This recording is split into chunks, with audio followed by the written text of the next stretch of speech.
Welcome to Markets Now. I'm Michelle Rook along with Randy Martinson Ag. We are seeing some two-sided trade today over in the livestock futures, but right now hogs lower, live cattle lower as well, but the feeders to the plus side. In the grains, it's been a much more quiet day than yesterday, as we are seeing kind of some mixed two-sided trade in both corn and soybeans, but we're fully lower in the wheat market. And Randy, it feels like kind of a consolidation day after everything was in the green yesterday on the close.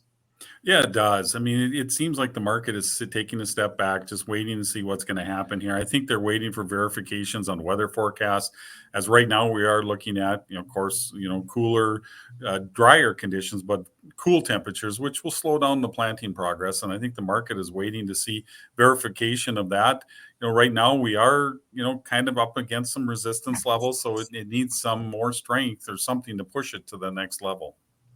Yeah, and we did get ratings out yesterday on the wheat, which we'll talk about in a minute here, but we also did see the planting pace. And, what is the market thinking right now? Is the market concerned at all here that we're not going to get planted, or especially up in your area where you're in the northern plains and it has been so cold and wet and it looks like it's going to continue to be that way?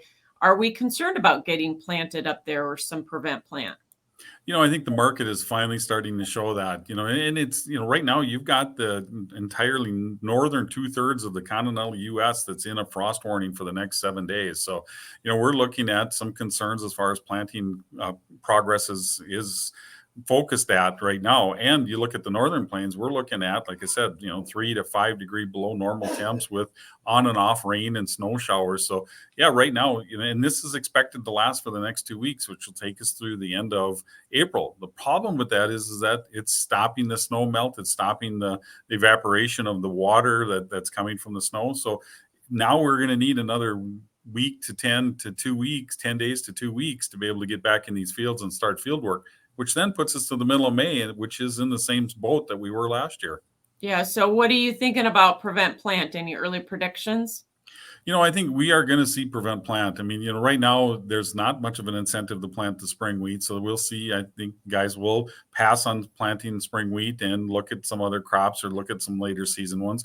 Corn is going to be, of course, the big one that everybody goes towards prevent plant because of the payments that's tied to it. But I would expect that we are going to see maybe a third to 2/3 of what we saw last year for prevent plant. I don't think it'll be as big as last year, but I still think it's going to be significant enough where it's going to make a dent on the acres.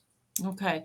We talked about consolidation in the grains here today. The other thing that's happening at times is we see some unwinding of these bull spreads. And of course, we're going to go into first notice day pretty soon. You've got option expiration, I think, on the May contracts coming up here. So what's going to happen? Because most of the volume's going into the July, but will the July price go up where May is going off the board, or how will that work? I think it will. I mean, right now, we've seen a lot of the elevators because of it's inverted, especially in corn and in soybeans. We've seen a lot of end users, a lot of elevators already roll to the July contract. And I do think that we're going to see July futures slowly drift or rally up to where the May contract is trading at right now. Just because, I mean, what the market's telling us, what the cash is telling us, supplies are tight and they're not going to get any better as we move forward. So I do expect basis to continue to be strong, but I think futures will do some of the heavy lifting as we close that gap between where July and May futures are trading. Okay. So let's also talk about the wheat market. Let's talk about HRW. We already addressed that spring wheat is going to have a tough time getting planted. Obviously, HRW is setting back here today, even though we have 27% of the crop nationally rated good to excellent is all. And I think we saw an increase in the poor to very poor category. So why is HRW wheat setting back here today? That's a good question. I think part of it is that we've been watching what's going on with the war with Ukraine and Russia as well, and then the kind of the back and forth we've been hearing there. I think that's putting some movement on it. Overall, though, I think the fact the market is a little bit disappointed that conditions didn't move more, and I think that's putting some pressure in. I mean, 27% good to excellent was expected by the trade, so we didn't bring anything new to the table. Now, There's been some on and off showers that might improve the crop in some areas, but in the big picture, we're looking at a really poor winter wheat crop, and the market has to start watching that and putting a little more, I think, premium in spring wheat to try to buy some acres to make up for the difference. Gotcha.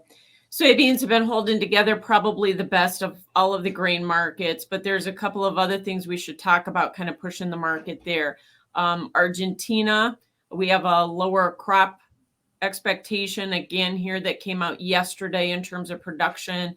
Argentina looking at some strikes. And so those were a couple of factors that have kind of spilled over into today too, right? It has. I mean, the U.S. Ag attaché put out his estimate for what he thinks Argentina soybean production is going to be. He put it down to, I think, like 23.9, which is quite a bit lower than USDA's 27. He's saying that they're going to have to import about 11 million metric ton of soybeans to make their needs right now. And I think that's helping to support our soybean oil market as well, because it opens up us to be able to get into some of those exports and capture some of that business that Argentina is going to be losing. Yeah, and soybean oil is up today, but the whole veg oil market has started to push back higher, including palm oil, hasn't it?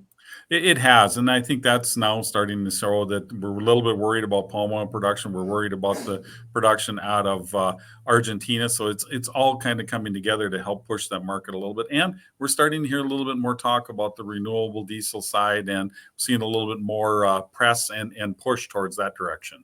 And it certainly showed up in the NOPA crush figure yesterday, a record for the month of March, right? And second highest, I think, on record. So yeah, it was a good number as far as the crush numbers are concerned, and that I think is helping to, we saw that increase partly because of Argentina's decrease, and we're trying to make up for the difference for meal and for oil in the export market. So I think that added to a little bit to the push. Yeah. So that demand is going to have to keep a bit under this new crop November soybeans, especially if we continue to talk about PP or maybe a few less acres, right? Oh, exactly. And you look at the supply and demand numbers for soybeans; they're not increasing much in this year's numbers. So that means stocks are going to continue to be tight. That's right. Okay, cattle market. We're taking a little break in live cattle here today, but it seems like the funds buy on every break, and as soon as cash trade goes higher, we go back up. Yeah, we do. That's been a tough one. I mean, we're in uncharted territory in the live cattle market, and the market is overbought. It needs to see a correction, but like you said, every break gets met with heavy buying, and packers are out there pushing this market heavy, trying to secure product. When that just makes us know that the supplies are even that much tighter. Box beef continues to push as well. So it does need to see a little bit of a correction. I wouldn't be surprised to see a $5 to $7 to a $10 decline just to charge this thing back up again. But it'll be tough to do because the funds want to keep buying.